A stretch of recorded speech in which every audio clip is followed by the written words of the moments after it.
Prince.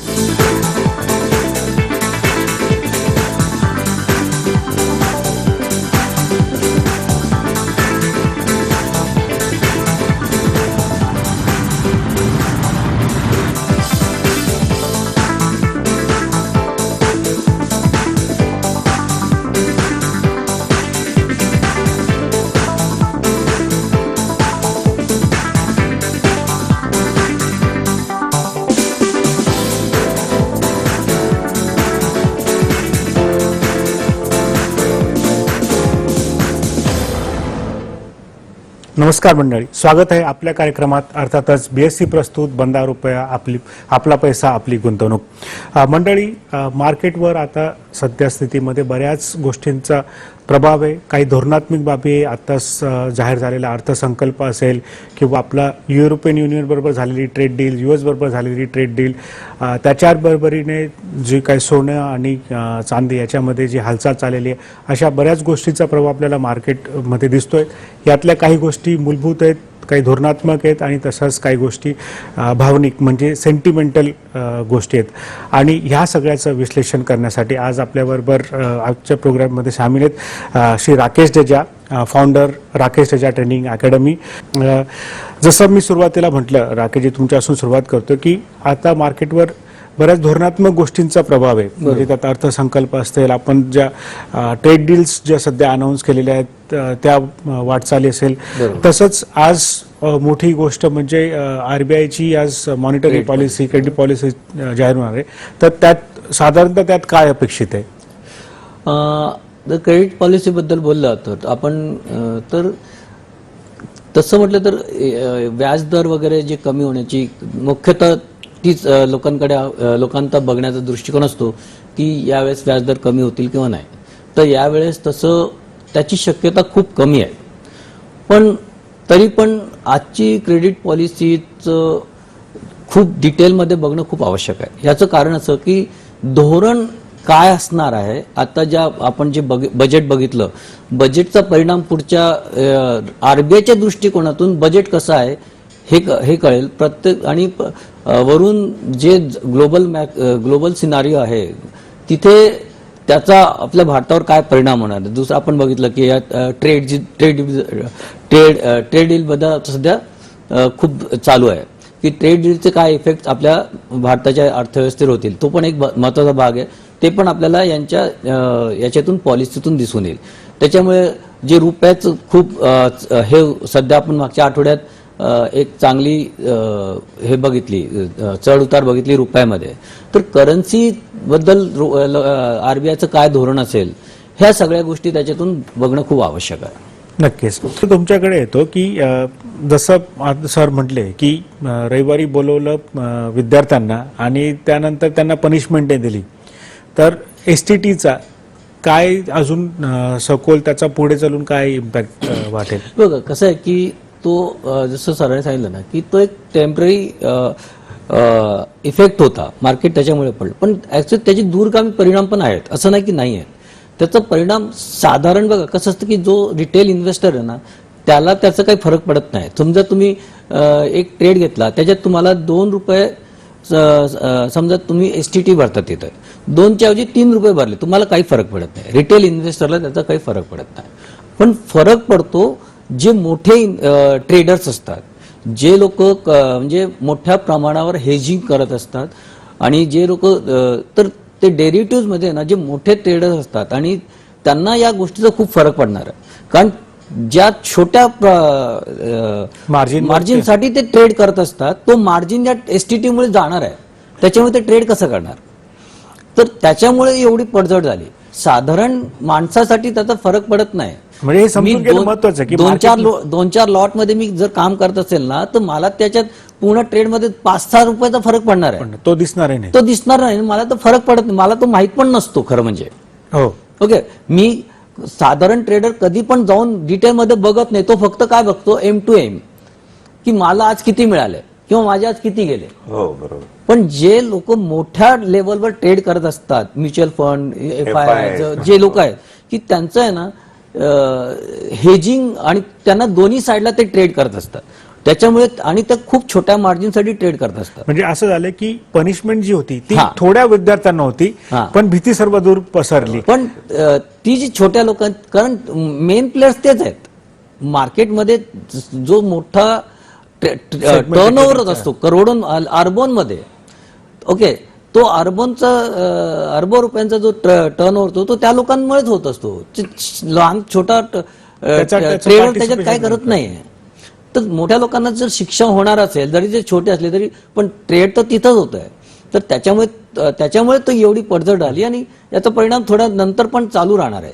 ही जी परत आपण उसळी बघितली बघा, एक दुसरी गोष्ट की मार्केट परत जो उसळला तो फक्त या गोष्टीसाठी की ती ट्रेड डीलची एक घोषणा झाली की अमेरिका आणि भारतात एक ट्रेड डील झाली आहे आणि त्याचा तो एक पॉझिटिव्ह परिणाम होता. लगेच आपण तेवढी परत 600-700 पॉईंटची रिकव्हरी पण बघितली, पण ती रिकव्हरी पण शॉर्ट टर्मच राहिली आणि परत आपण रिव्हर्स मध्ये चालायला सुरुवात केली. म्हणजे ती ट्रेड डीलचा तुम्ही जे महत्वाचा मुद्दा आणलाय त्याच्यावर आपण चर्चा करू, पण एका विश्रांतीनंतर. बंदा रुपया. विश्रांतीनंतर पुन्हा एकदा स्वागत. राकेशजी, विश्रांतीपूर्वी आपण महत्वाचा जो एक अजून मार्केटचा ट्रिगर आहे ती म्हणजे US बरोबरची जी ट्रेड डील आहे. आणि मागच्या भागात आपण तुमच्याशी बोलताना आपण एक रियालिटी चेक म्हणून युरोपियन युनियन बरोबरची जी ट्रेड डील आहे की त्याचा इम्पॅक्ट लॉंग टर्म मध्ये कसा आहे, शॉर्ट टर्म मध्ये काय आहे असं. पण आता आपल्याला ह्या प्लॅटफॉर्मवर चर्चा करायला मिळते ती US डीलवर, कारण ह्या दरम्यानच तिची पण अनाउन्समेंट झालेली आणि मार्केटने त्याला एक पॉझिटिव्ह थम्सअप दिलेलं आहे. पण त्याचा रियालिटी चेक किंवा त्याचा आपण जर सखोल अभ्यास केला तर काय त्याचे पॉइंटर्स किंवा हायलाईट सांगाल? बरं, आता खरं म्हणजे इथे दोन गोष्टी आहेत की आपल्याकडे जी पण बातमी येते ना ती US कडनं येते. अजून आपल्या गव्हर्नमेंटने याच्याबद्दल कुठेच काहीच सखोल इन्फॉर्मेशन दिलेली नाही. त्यांनी फक्त एवढंच सांगितलंय की डील होत आहे. अजून पण त्यांनी हे नाही सांगितलं की डील झाली आहे. अजून म्हणजे पियुष गोयल यांचं जर आपण वक्तव्य बघितलं त्याच्यानंतरचं प्रेस कॉन्फरन्स, त्यांनी असं सांगितलं की अजून काहीतरी गोष्टी आहेत, त्याचं डिस्कशन चालू आहे, 4-5 दिवसात पण. पण ज्या गोष्टी अमेरिकन येत आहेत त्या थोड्याशा चिंताजनक आहेत.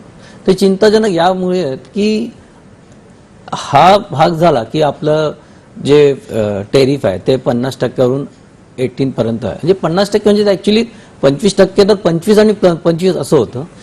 ते आपण रशियन घेत होतो म्हणून त्यांनी 25 एक्स्ट्रा, पण ऍक्च्युली 25%च लावलं. तर ते 25चे 18 केले आणि ते आपण रशियन ऑइल न घेण्याचं प्रॉमिस केलं असं त्यांच्या म्हणण्याप्रमाणे. त्याच्यामुळे त्यांनी ते 25 पण कमी केले. पण बाकीच्या ज्या गोष्टी आहेत त्या खरं थोडंसं बघण्यासारख्या आहेत. पण जोपर्यंत फाईन प्रिंट्स येत नाही तोपर्यंत त्याच्यावर बोलणं थोडंसं कठीण आहे. पण मार्केट त्याच्यामुळे खूप कॉशियस झालं आहे. म्हणजे जो उत्साह पहिल्या दिवशी दिसला आणि त्याच दिवशीच आपण बघितलं की ओपन होताना 1100-1200 पॉईंट वरती ओपन झाला निफ्टी किंवा सेन्सेक्स बदले 3-3.5 पॉईंट वरती ओपन पण त्याच्यानंतर तो दिवसभरात तो खालीच आला आणि त्याच्यानंतर पण 2 दिवस आपण बघतोय की मार्केट परत थोडं कारण एक अनिश्चितता क्रिएट झालेली आहे की नेमकं काय त्या ट्रेड डीलमध्ये आपण ऍक्सेप्ट केलंय आणि काय नाही केलंय. का ॲग्रो प्रोडक्ट्स, डेअरी प्रोडक्ट्स याच्याबद्दल आपली काय भूमिका आहे, किंवा त्यांनी जे $5 बिलियन $500 बिलियन आपण त्यांच्याकडनं एक्स्ट्रा खरेदी केली पाहिजे हे त्यांचं म्हणणं आहे. ते त्याचा डिटेलिंग काय ते अजून डिटेलिंग आपल्याकडे आलं नाही आहे. तर या गोष्टी थोड्या चिंताजनक आहेत, त्याच्यामुळे कॉशियस आहेत. मी अजून असं म्हणणार नाही की आपण जे ते सांगतात ते पूर्ण सत्य मानून चालायला पाहिजे. जोपर्यंत ऑफिशियली जे डिक्लेअर होत नाही तोपर्यंत आपण त्याच्यावर बोलणं थोडंसं असं होईल की बोलणं आणि मार्केटमध्ये आपल्या सेंटिमेंट्स पण त्या थोड्याशा अग्रेसर होते. सेबी आयोजित गुंतवणूकदार जनजागृती मोहीम BSE प्रस्तुत बंदा रुपया. विश्रांतीनंतर पुन्हा एकदा स्वागत. राकेशजी, मागच्या 2 एक ट्रेडिंग स्टेशनमध्ये IT स्टॉकमध्ये आपण एक मोठ्या प्रकारचा फ्रीफॉल बघतोय आणि IT स्टॉक असेही चर्चेत होते. आपण तिमाहीचा निकाल बघितला आणि जेव्हा रुपया आणि डॉलर यांची स्थिती बघून कधी मतप्रवाह होता की तिकडे काहीतरी उसळ दिसेल, पण एक सेंटिमेंट जे AIच्या माध्यमातून आहे की इकडे आपल्याला काही मोठी स्टोरी दिसत नाही, त्यामुळे ते सबड्यूड होते.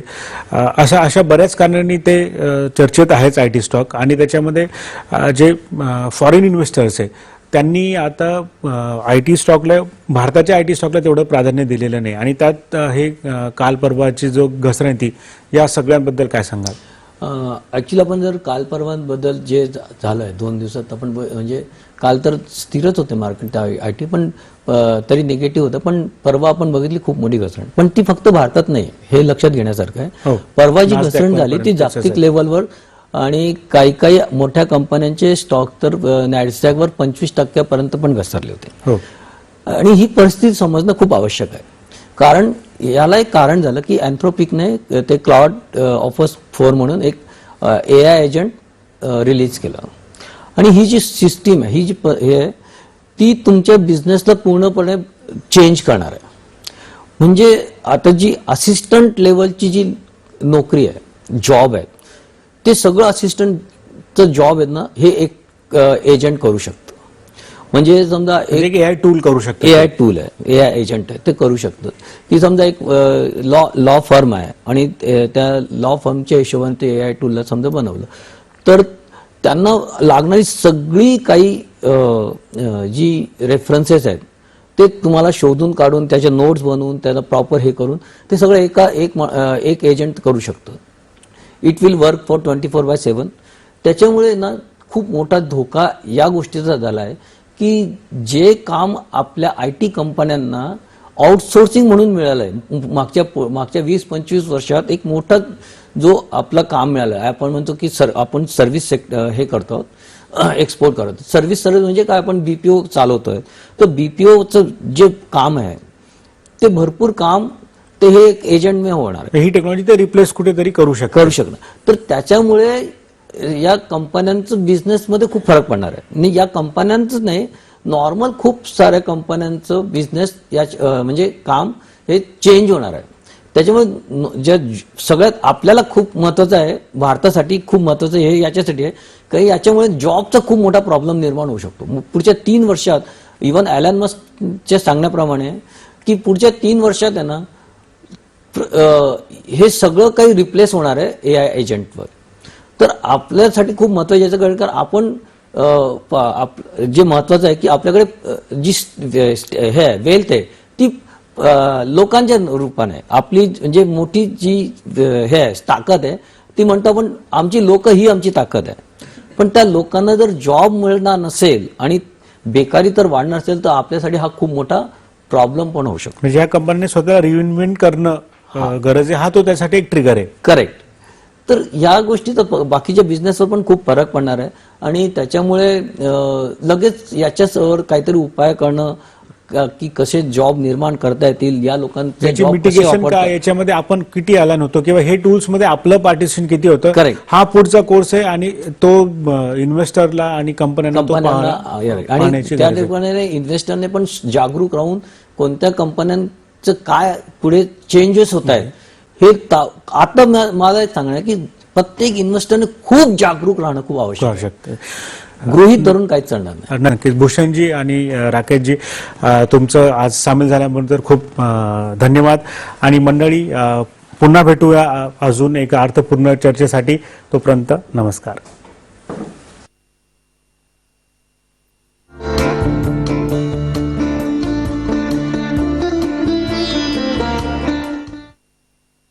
BSE प्रस्तुत बंदा रुपया.